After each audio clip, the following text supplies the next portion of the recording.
ഷാരൂഖ് ഖാൻ അഭിനയിച്ച പരസ്യചിത്രത്തിന്റെ പിൻബലത്തിലായിരുന്നു സാൻഡ്രോയുടെ ഇന്ത്യയിലെ രംഗപ്രവേശം. ഇന്റർനാഷണൽ ടോൾ ബോയ് ഡിസൈൻ എന്നാണ് പരസ്യത്തിൽ ഷാരൂഖ് ഖാൻ സാൻഡ്രോയെ വിശേഷിപ്പിക്കുന്നത്. More head room, more leg room, more luggage space തുടങ്ങി ചെറിയ കാറിന്റെ വലിയ സവിശേഷതകളെക്കുറിച്ച് പരസ്യത്തിൽ ഷാരൂഖ് വാചാലനാകുന്നു. കംപ്ലീറ്റ് ഫാമിലി കാർ എന്ന ടാഗോടുകൂടി ഇന്ത്യൻ വിപണിയിലേക്ക് ഹോണ്ട ആദ്യമായി ഇറക്കിയ കാറാണ് സാൻഡ്രോ. സാൻഡ്രോ ഇന്ത്യൻ വിപണിയിൽ തരംഗം തീർത്ത് മുന്നേറി. ദക്ഷിണ കൊറിയൻ വാഹന നിർമ്മാതാക്കളായ ഹോണ്ടായുടെ ഇന്ത്യയിലെ ആദ്യ കാറായിരുന്നു സാൻഡ്രോ. 1996 $614 മില്യൺ നിക്ഷേപത്തോടെയാണ് ഹോണ്ടായ് മോട്ടോർ ഇന്ത്യ ചെന്നൈക്കടുത്തുള്ള ശ്രീപെരുമ്പത്തൂരിലെ പ്ലാന്റിൽ കമ്പനി പ്രാദേശികമായ ഉൽപാദനം ആരംഭിച്ചത്. കൊറിയയ്ക്ക് പുറത്തുള്ള ഹോണ്ടായുടെ ഏറ്റവും വലിയ പ്ലാന്റായിരുന്നു തമിഴ്നാട്ടിലേത്. 2 വർഷത്തിനു ശേഷം 1998 ഡൽഹി ഓട്ടോ എക്സ്പോയിലാണ് ഹോണ്ടായ് സാൻഡ്രോ ആദ്യമായി ഇന്ത്യയിൽ പ്രദർശിപ്പിച്ചത്. ടാറ്റ ഇന്ത്യക്കൊപ്പമായിരുന്നു അരങ്ങേറ്റം. ഹോണ്ടയുടെ ഇന്ത്യയിലെ ഏറ്റവും വലിയ കരിയറിലേക്കുള്ള ആദ്യ ചുവടുവയ്പായിരുന്നു സാൻഡ്രോ. ഇന്ത്യയിലെ ഏറ്റവും വലിയ രണ്ടാമത്തെ പാസഞ്ചർ വാഹന നിർമ്മാതാക്കളെന്ന സ്ഥാനം ഹോണ്ടായ്ക്ക് നേടിക്കൊടുക്കുന്നതിൽ സാൻഡ്രോ വഹിച്ച പങ്ക് ചെറുതല്ല. 98 സെപ്റ്റംബർ 23 $2,99,000 രൂപയെന്ന പ്രാരംഭ എക്സ് ഷോറൂം വിലയിൽ സാൻഡ്രോ വിപണിയിലെത്തി. ഹാച്ച്ബാക്ക് വിഭാഗത്തിൽ മാരുതി 800, സെൻ എന്നിവ ബജറ്റ് രാജാവായി തുടർന്നുകൊണ്ടിരുന്ന ഇന്ത്യൻ വിപണിയിൽ സാൻഡ്രോ മാരുതിയുടെ ഏകാധിപത്യത്തെ വെല്ലുവിളിച്ചു. 97 മുതൽ ഹോണ്ടായി നിർമ്മിച്ചുകൊണ്ടിരുന്ന ആറ്റോസ് എന്ന കാറിന്റെ ഇന്ത്യൻ പതിപ്പായിരുന്നു സാൻഡ്രോ. ഇന്ത്യയിലും പാകിസ്ഥാനിലും സാൻഡ്രോ എന്ന പേരിലും, ദക്ഷിണ കൊറിയ, ഇന്തോനേഷ്യ എന്നിവിടങ്ങളിൽ കിയ വിസ്റ്റോ, UK-യിൽ അമേക്ക എന്നീ പേരുകളിലെല്ലാം ഹോണ്ടായി ഈ ജനറേഷൻ നിർമ്മിച്ചു. ഫാഷന്റെ പേര് കേട്ട ഫ്രഞ്ച് തീരദേശ പട്ടണമായ സെന്റ് ട്രോപ്പസിന്റെ പേരിൽ നിന്നും പ്രചോദനം ഉൾക്കൊണ്ടുകൊണ്ടാണ് ഹോണ്ടായി കാറിന് സാൻഡ്രോ എന്ന പേര് നൽകിയത്. ഒരു ഫാഷനബിൾ കാറായി ഹോണ്ടായി സാൻഡ്രോയെ ഇന്ത്യയിൽ അവതരിപ്പിക്കാൻ ആഗ്രഹിച്ചു എന്നാണ് ഈ പേരുകൊണ്ട് മനസ്സിലാക്കേണ്ടത്. ചുരുങ്ങിയ സമയത്തിനുള്ളിൽ തന്നെ സാൻഡ്രോ ഒരു ജനപ്രിയ ഓപ്ഷനായി മാറി. പുറത്തിറങ്ങി ആദ്യ വർഷത്തിലും രണ്ടാം വർഷത്തിലും 60,000 യൂണിറ്റുകൾക്കടുത്ത കാറുകൾ വിറ്റഴിക്കാൻ സാൻഡ്രോയ്ക്ക് കഴിഞ്ഞു. വിപണിയിലെ സാൻഡ്രോയുടെ പ്രധാന എതിരാളി മാരുതി സുസുക്കിയുടെ സെൻ ആയിരുന്നു. ടാറ്റ ഇന്ത്യക്ക് ഇറക്കി മത്സരം കടുപ്പിച്ചതോടെ മാരുതി സാൻഡ്രോ എന്ന ടോൾ ബോയുമായി മത്സരിക്കാൻ വാഗ്നാർ എന്ന ടോൾ ബോയ് തന്നെ പുറത്തിറക്കി. സാൻഡ്രോയുടെ അതേ സമയത്ത് തന്നെയാണ് ദക്ഷിണ കൊറിയൻ കമ്പനി ദേവോ മാറ്റിസ് പുറത്തിറക്കിയത്. എന്നാൽ വിലയിലെ കുറവ് സാൻഡ്രോയ്ക്ക് ഗുണം ചെയ്തു. ടാറ്റ ഇന്ത്യക്ക് ആദ്യ ബാച്ച് ഗുണനിലവാരത്തിൽ പിന്നിൽ പോയതും സാൻഡ്രോയ്ക്ക് ഗുണം ചെയ്തു. ഇന്ത്യയിലെ ഓട്ടോമൊബൈൽ ഡിസൈനുകൾക്ക് ഒരു മാതൃക സൃഷ്ടിച്ച കാറാണ് Santro.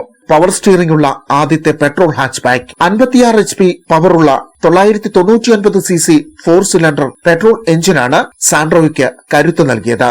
MBFI multi point fuel injection സാങ്കേതികവിദ്യ, പവർ വിൻഡോകൾ, സെൻട്രൽ ലോക്കിംഗ് റിയർ ഡീഫോഗർ, ക്രമീകരിക്കാവുന്ന 4 ഹെഡ് റെസ്റ്റുകൾ എന്നിവയുള്ള ആദ്യത്തെ ചെറിയ കാറായിരുന്നു സാൻഡ്രോ. 2002 63 HP കരുത്തിൽ 1086 cc എപ്സിലോൺ എഞ്ചിനും 4 speed torque converter automatic gear box ഓപ്ഷനിലും സാൻഡ്രോ സിപ്പ് പുറത്തിറക്കി. ടാറ്റ ഇൻഡിക്ക പോലുള്ള എതിരാളികൾ മെച്ചപ്പെട്ടതും മാരുതിയുടെ പുതിയ വേരിയന്റുകളും മാരുതിയുടെ വിപണിയിലെ ചെറുത്തുനിൽപ്പും സാൻഡ്രോയെ മത്സരക്ഷമതയിൽ വിപണിയിൽ ഉയർത്തുക എന്ന ലക്ഷ്യത്തിലാണ് സിപ്പ് ഇറക്കിയത്. 2003 സാൻഡ്രോ സിംഗ് ഇറക്കി. വലുതും ചതുരാകൃതിയിലുള്ളതുമായ ഹെഡ്ലൈറ്റുകൾ സാൻഡ്രോയുടെ ബിഗ് ഐ ലുക്ക് ഉറപ്പിച്ചു. 1086 cc 5500 RPM-ൽ പരമാവധി 62 bhp പവറും 4000 RPM-ൽ 96 Nm ടോർക്കും ഉൽപ്പാദിപ്പിക്കുന്ന ഇൻലൈൻ 4 സിലിണ്ടർ എഞ്ചിൻ. ലോഞ്ച് ചെയ്തതിനു ശേഷമുള്ള കാലയളവിൽ സാൻഡ്രോ സിംഗ് ഹോണ്ടായുടെ വിൽപ്പന ഗണ്യമായി വർദ്ധിപ്പിച്ചു. 2003 10 ലക്ഷം വിൽപ്പന എന്ന നാഴികക്കല്ല് സാൻഡ്രോ പിന്നിട്ടു.